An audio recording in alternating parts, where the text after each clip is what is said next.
Imagine this, you're a 26-year-old male or female working in the textile factory in New York City during the sparkling Industrial Revolution. While working, you attempt to fix your machine and end up losing your entire hand.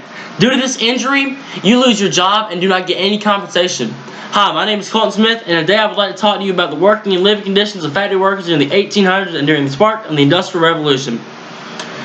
My reason for choosing this topic is to inform people as to why there are so many precautionary measures that must be followed when doing certain jobs.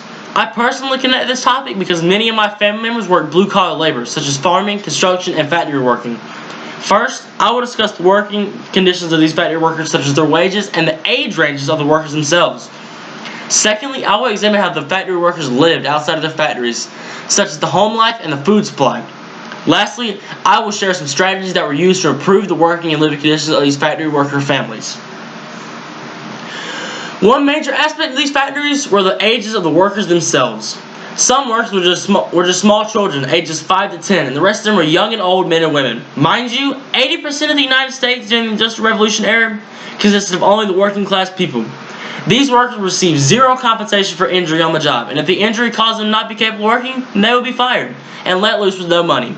The payments these workers received, a skilled worker could only receive 25 cents a week and $7 after a year of work. On the other hand, an unskilled worker could only receive 5 cents after a week's worth of labor and 4 after a yearly amount of work. After a hard day at the factory, workers would head home to their tenement, a very basic apartment used by only factory workers and their families.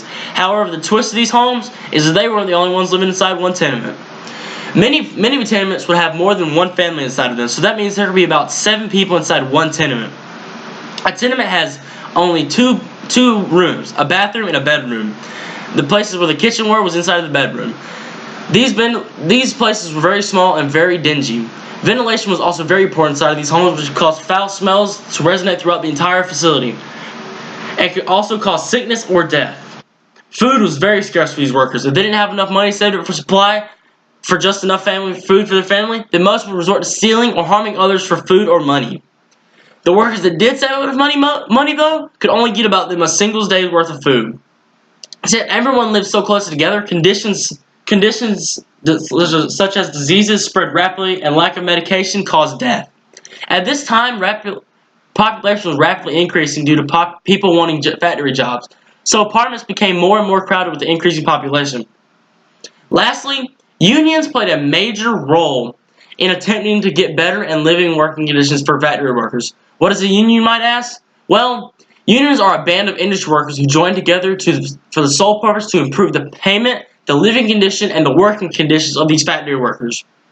These unions were fairly effective, but only for a short period of time, as they were banned in the 1900s. One of the biggest things, though, used against these industries were strikes. A strike is when a group of people inside of an industry join together to not work. And this can cause the industry to lose money and also lose workers. The last thing that was used inside of these factories was a thing called boycotting. Boycotting is when a bunch of factory workers decide not to buy what these factories are selling.